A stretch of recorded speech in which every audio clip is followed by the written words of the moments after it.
Hello and welcome to this AWS webinar. My name's Ian Massingham. I'm a technical evangelist with Amazon Web Services located in Europe, and I'm going to be hosting today's session. We're going to provide you today with a recap of recent AWS service announcements, our reInvent event. This is Amazon Web Services global user education event and runs every year for the last 4 years. This year we had 19,000 attendees at the event. Over 35,000 customers registered to view live streams of the keynotes and a selection of breakout sessions. And we had 278 breakout sessions in total, of which a significant proportion were led directly by customer speakers with no AWS personnel present during the sessions. And if you do come to reInvent, you'll find that it's got a very different flavour to many technology conferences. It's really intended as a platform to allow customers to share experience and learn from other AWS experts about how they might get more out of AWS services and technology. We're going to cover a little bit of messaging from the keynote at the early part of this session, and we'll move on and talk about the service launches in a little bit more detail. We're going to fly through the content today because we've got a lot of stuff to talk about. In the webinar interface, you can see a Q&A panel, and if you submit questions via that Q&A panel, our team will be able to see those from you during the session. We'll try and get to some of those at the end if we have time to do so.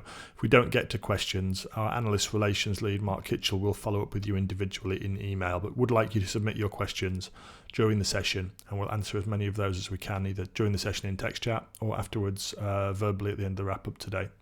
So we're going to move quite quickly, as I said, because we've got a lot of content. You'll also receive a link to a video follow-up from this session with a recording that you'll be able to view. And obviously, if you want to revisit any of the topics as we move through them, please feel free to make use of that video recording asset to do so.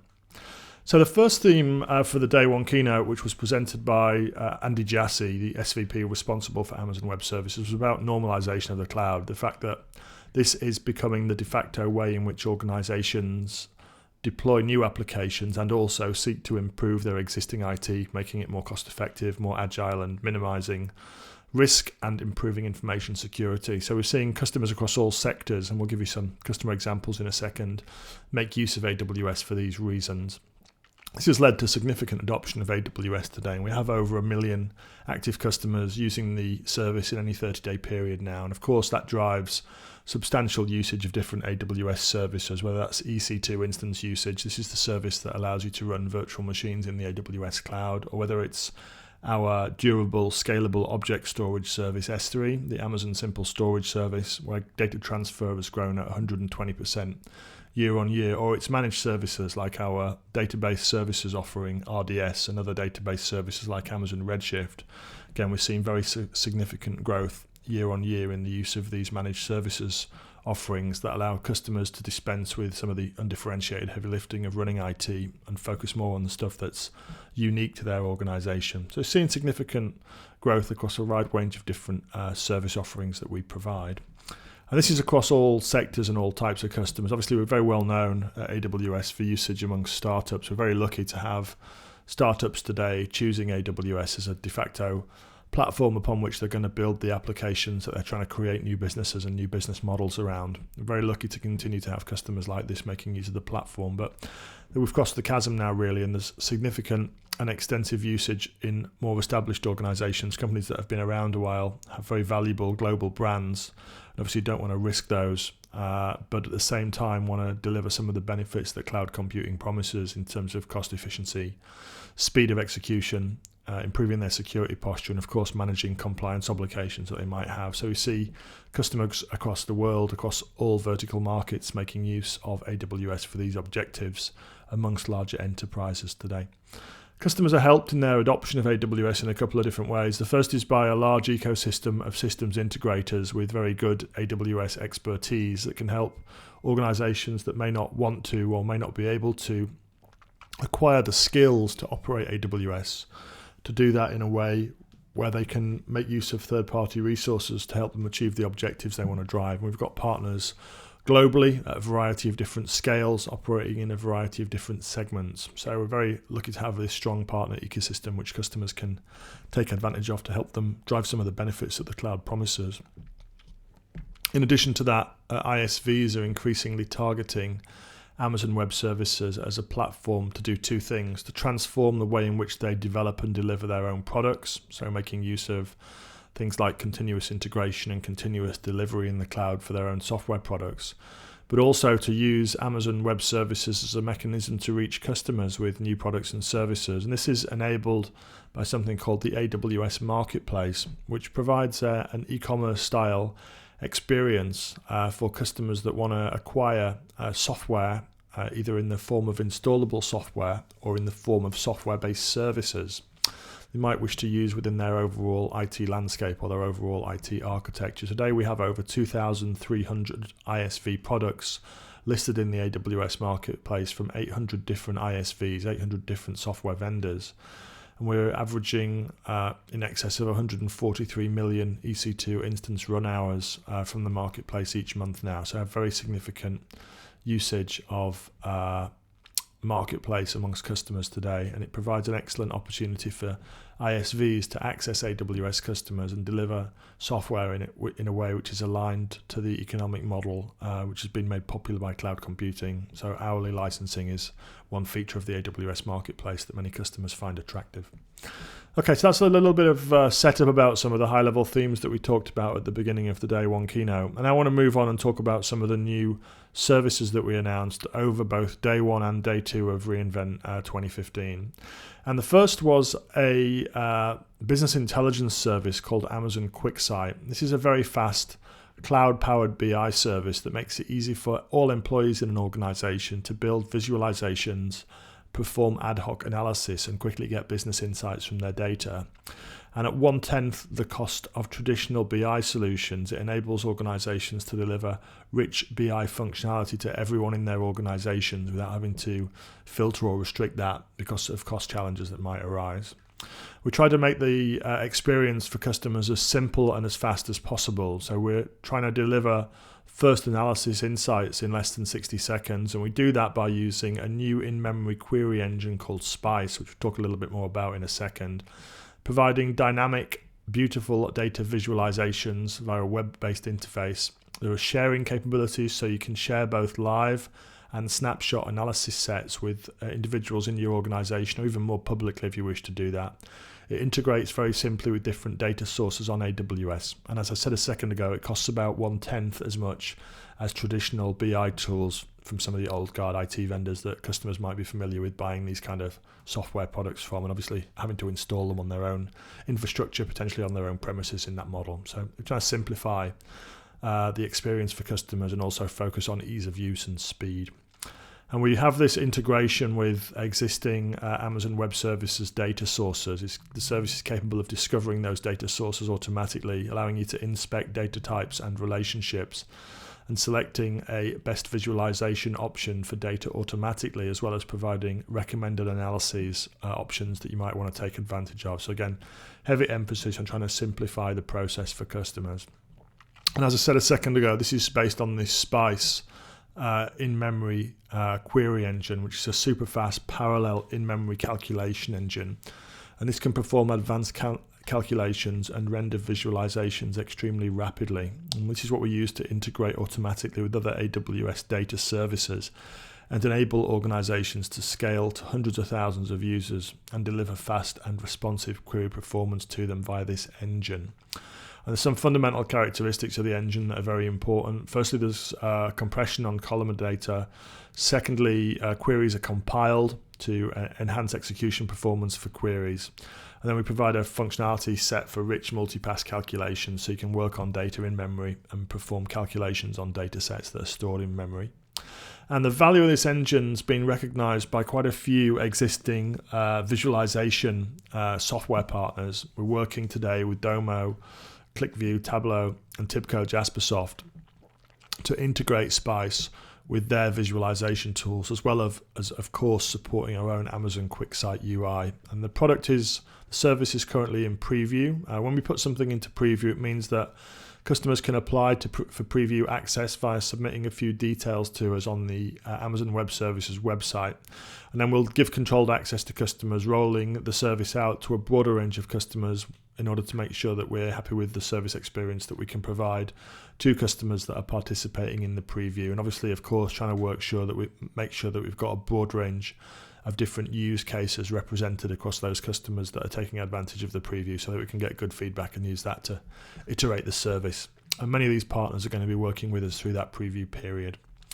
So that was Amazon QUICKSIGHT, the first service that we launched. Then moved on to talk about mechanisms for moving data into the cloud. I want to focus here on one particular service area. There were a couple, but the one I want to focus on is on real-time streaming data. And you may be aware that we launched a service last year called Amazon KINESIS, which is a service for reliable data stream management, enabling you to ingest large volumes of streaming data reliably and work on that streaming data with a variety of different applications that you may build. They'll interface with what we call that KINESIS stream and allow you to process that data, for example, triggering alarms, loading data into persistent data stores, maybe a data warehouse, calculating aggregates and performing things like sliding window analysis across that data stream.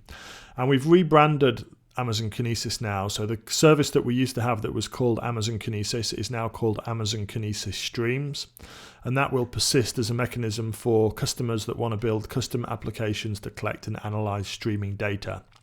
The reason we've rebranded it is because we've got a couple of other services that are going to sit alongside it underneath the KINESIS service family.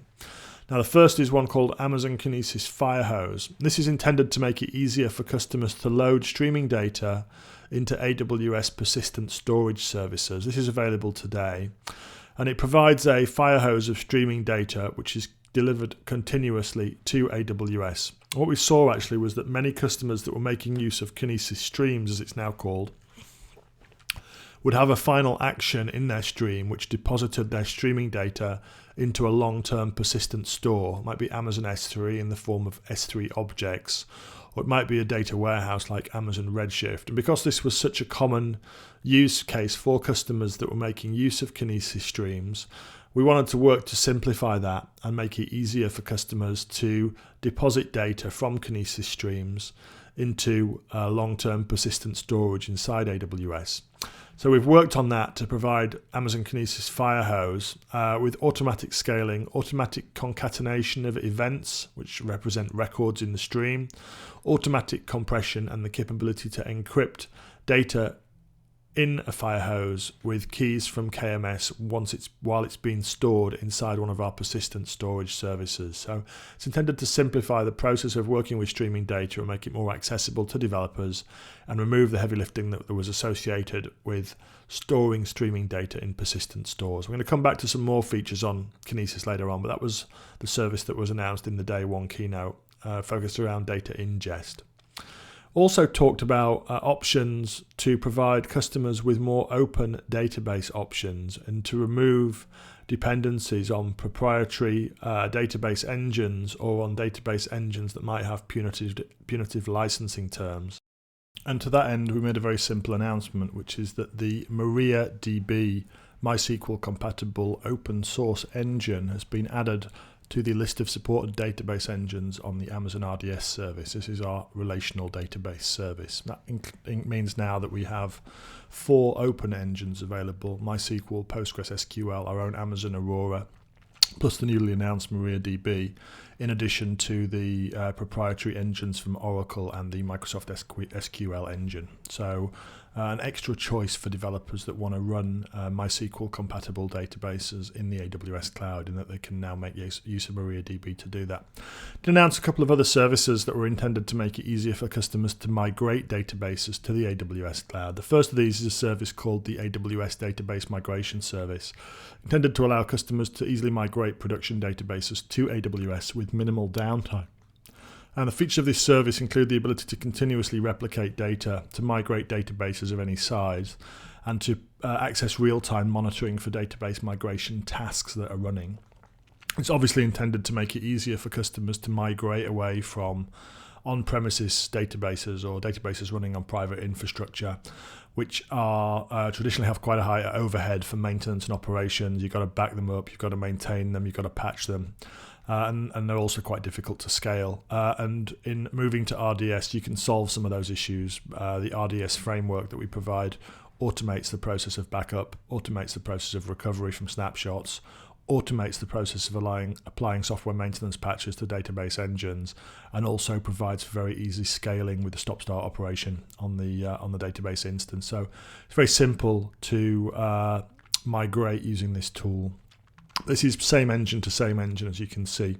Then we also announced a third service to solve the more difficult issue of migrating between database engines, where you might have schema and data transformation. You may have to convert intrinsic database functions such as views or stored procedures, and you've got to deal with the same data migration challenge between engines as well.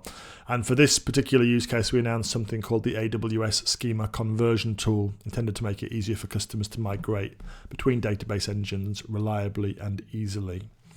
And we're providing here a set of tools that automatically rewrite code that's stored inside the database, enabling views, stored procedures, triggers and functions to be evaluated and, where possible, converted to the equivalent in the new database engines. Where we can't do this accurately with the tool, we'll highlight it and make a recommendation to customers, including links to database documentation, to guide them through this conversion process manually. So when you couple this with the database migration service, the schema conversion tool will help you go from wherever you are today, whatever database you're running on today, to a more open and lower cost database in the cloud with a remarkably low effort in terms of DBA time and cost. So it allows you to get out of existing database licensing relationships that you may not be happy with for cost or service reasons. So that was a few announcements around data management and making it easier for customers to move data into AWS. Also talked extensively in the day one keynote about progress that we've made with security tools for AWS customers over the course of the last year.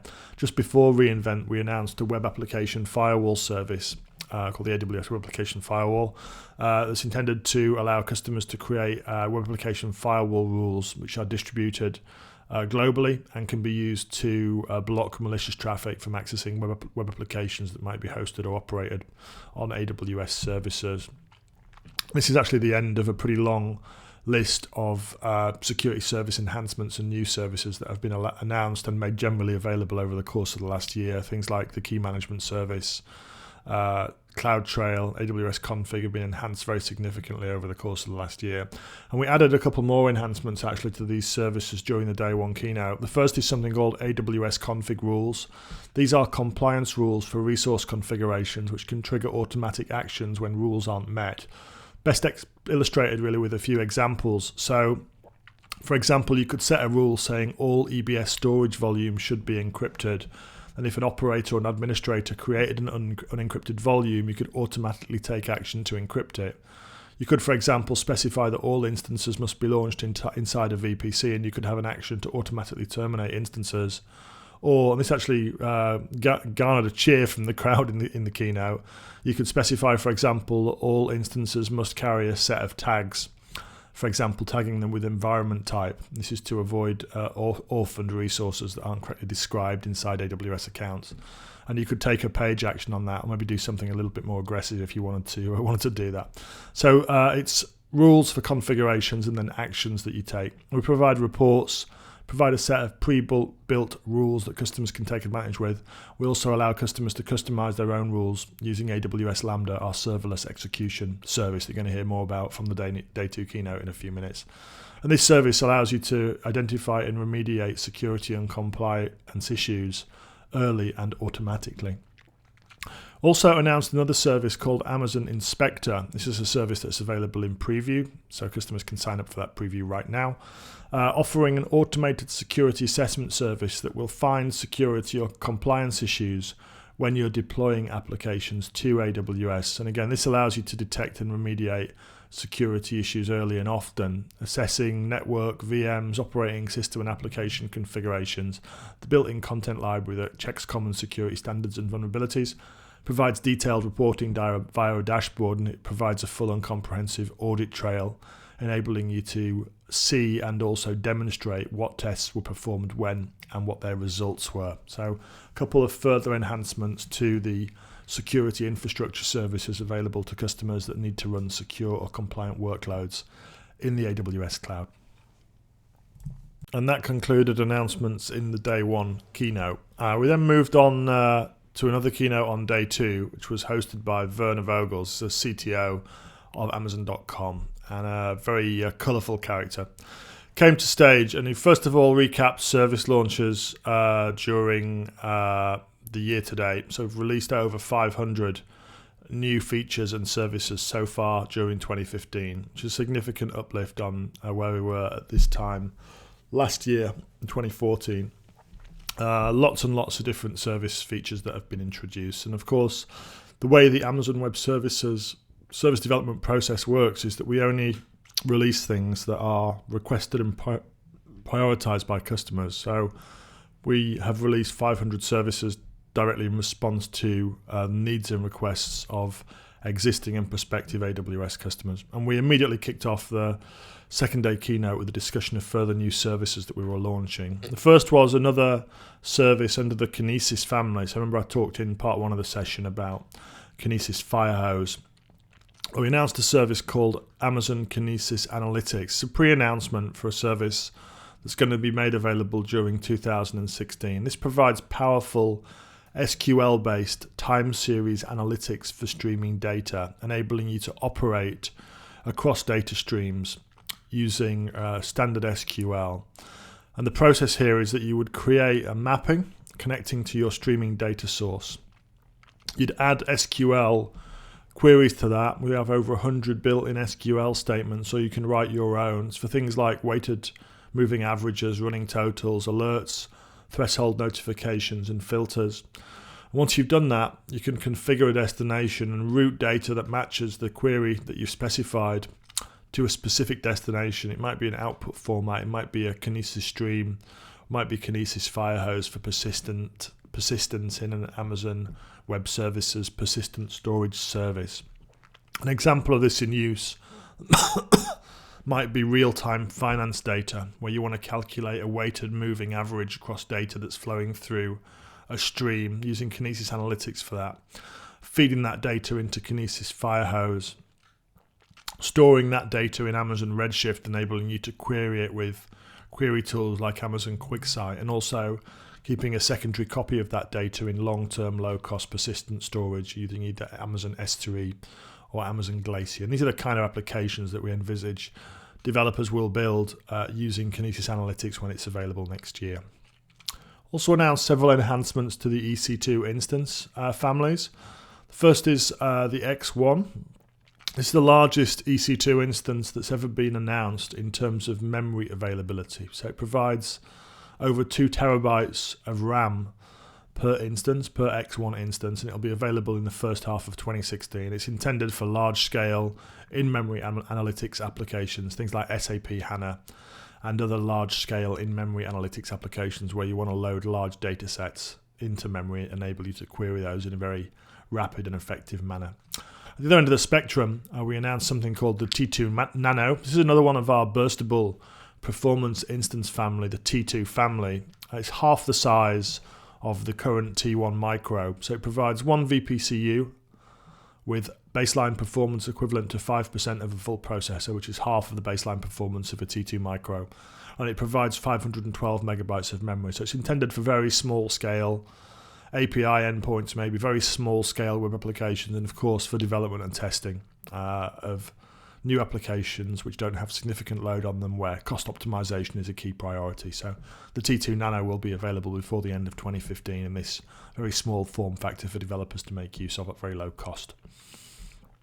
We also announced an enhancement to the EC2 container service. So this is a service that makes it simple for developers and DevOps pros to run Docker containerized or Docker containers containing applications on EC2 instances. And we announced that we're going to release a fully managed secure repository for container images, which will be an AWS service.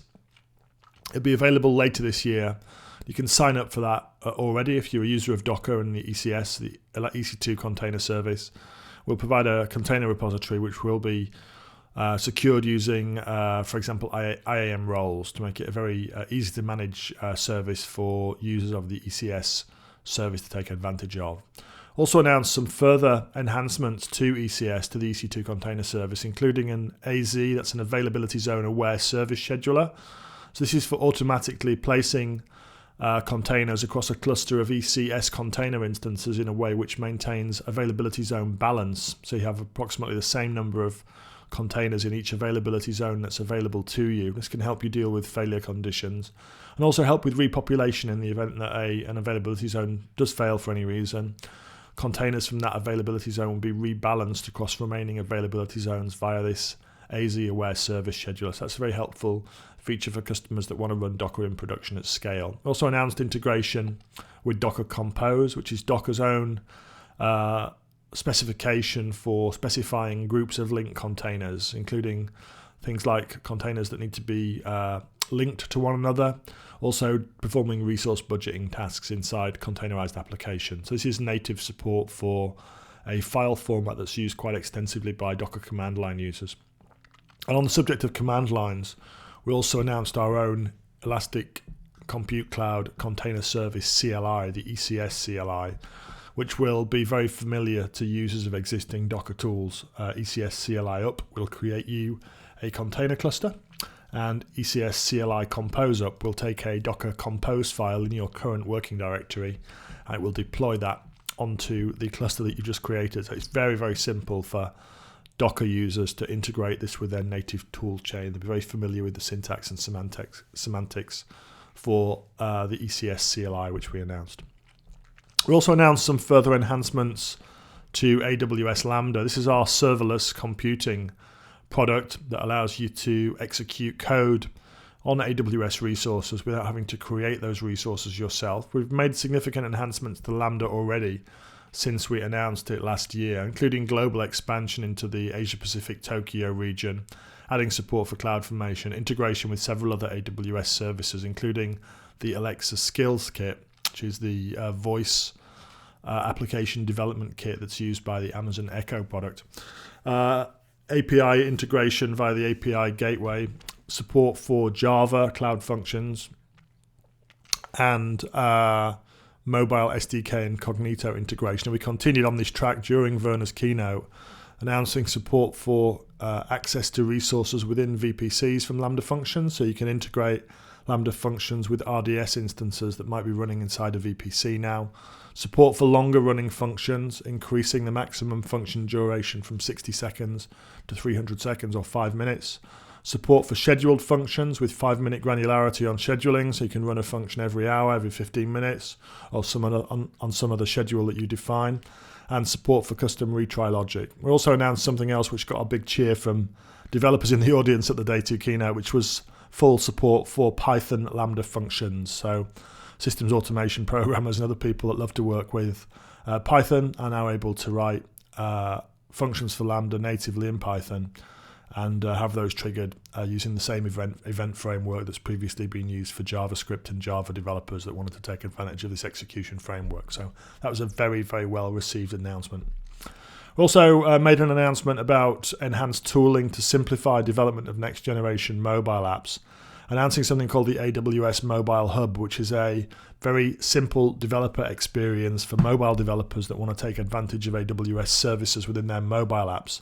You recall last year we launched several services for mobile developers, Amazon Cognito, Amazon Mobile Analytics, and others. And we're trying to simplify the experience here for developers that want to create mobile apps that use these services. So we provide a project builder allowing you to name a project, specify a region where you're going to be running the resources for this project, and then choose and configure functionality that you want to have available to you just by adding and configuring additional features for your project, whether that's social sign-on, user sign-on, push notifications, or cloud-based logic in the form of AWS Lambda functions that you might want to execute. You can simply select which AWS services you want to use, and we will then build the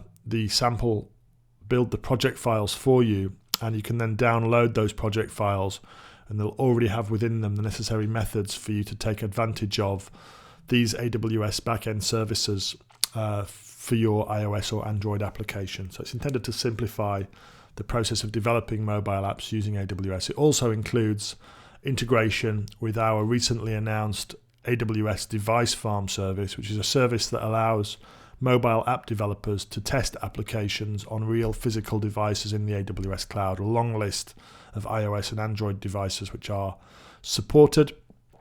And we're really trying to make that much simpler for developers to take advantage of as part of this mobile hub announcement that we made. The last area that we focused on this really extensively actually. This was a big announcement at the conference and a strong area of interest in the breakout sessions as well, was a solution set intended to make it simpler for developers to create IoT applications, so connected device applications. And there are a few challenges with developing IoT applications. On the face of it, consumer IoT devices look very simple, but when you start talking about massive deployment of industrial devices, where you may have a very large fleet of devices, there's some complexity in deploying and managing resources in that way. You're going to have to deal with intermittent network connectivity. You're going to have to deal with security of devices, certificate management, the ability to expire or repudiate devices that you no longer want to have connected to your service. You've obviously got to deal with data collection, and you've got to deal with processing in the back end, which needs to be elastic and scale. So there's quite a lot of heavy lifting associated with developing, deploying and operating IoT services. And we announced a suite of services under the name AWS IoT. It's intended to make it easier for developers to securely connect and manage IoT devices at any scale. This is available in beta today, so any AWS account is able to access this service in the regions where it's available. And you can connect billions of devices to this service using a lightweight communications protocol called MQTT, which is designed specifically for lightweight, low power consumption connectivity from intermittently connected devices through gateways back into centralized storage and compute resources. We support X509 certificates with a chain of trust for device management and authorization, data collection using familiar AWS services like DynamoDB, KINESIS and S3, and serverless execution of code in response to device events using AWS LAMBDA. You can collect, store and process device data using rules. And once you've triggered a rule, you can collect and store that data in a variety of different repositories. It might be time series data in DynamoDB. It might be dumping firmware, not dirmware files to S3. Sorry for the typo there. Sending a push notification to staff, for example with SNS, triggering Lambda functions for serverless computing execution, or streaming data with KINESIS and performing several different actions on the same stream. And the overall architecture for the platform looks like this. So you have your things, your internet connected devices, your IoT fleet. Then you have our service with our device gateway, those rules, and the device registry. And those services can then be made to interface, or those devices can be made to interface with S3, DynamoDB, KINESIS and Lambda via that gateway, as long as they're triggering appropriate rules and the devices are of course registered in the registry. What about interacting with devices that are offline? Obviously, many IoT deployments feature devices that are located in places where connectivity is intermittent. We actually have several customers here in Europe that are working in the field of connecting livestock, agricultural livestock to the internet. One customer in the Nordics that's doing that with sheep, and another one here in Scotland, in the UK actually, that's doing it with cattle. Okay, both AWS customers, both building agricultural IoT services on the AWS platform. Very tricky situation. Connectivity in rural areas is not great, and you quite often have to interact with devices that are offline. We provide a service component in the AWS IoT platform called Device Shadows that creates a virtual representation of each connected device in the cloud, maintains the last reported state, enabling you to read from the device even if it's not connected, and also enabling you to set future desired state in the virtual representation of the device, which will be synchronized with the actual physical device when connectivity becomes available again. This is the final component of the AWS IoT platform. Also providing a set of SDKs, so these are on-device software components, C SDK for embedded operating systems, a JavaScript SDK which is ideal for embedded Linux, and an Arduino library. Obviously Arduino is a very popular hobbyist and actually increasingly a very popular deployment board, and we provide a library for that in the Arduino format, the Yun format. And then we have a series of partners that we're working with, management platforms, IoT operating systems, analytics, comms, and systems integrators that are going to be specialist systems integrators for IoT services, working with mutual customers.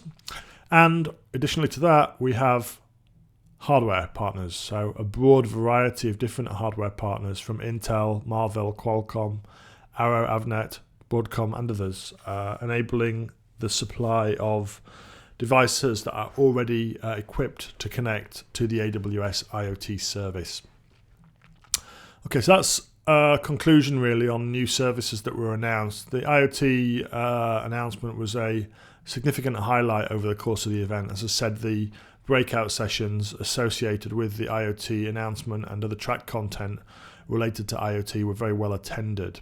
And we closed out the keynote by talking really about the way in which delivering more accessible technology, which is more efficient both in terms of access, in terms of cost, and in terms of accessibility, often leads to new usages for that technology. And that's something that we see very significantly amongst AWS customers. And of course, that leads to an increase in the rate of consumption. And through that rate in consumption, AWS are able to deliver increasingly cost efficient and increasingly broad range of services that make customers' lives a little bit easier and remove some of the heavy lifting that customers normally have associated with developing, deploying and operating IT applications for their organizations and for their customers. And that was really how we closed out the keynote, with an invitation to customers to go and build with the new services that we've created jointly with them in many cases, and to show us the cool things that they can do as a result of having access to those new services.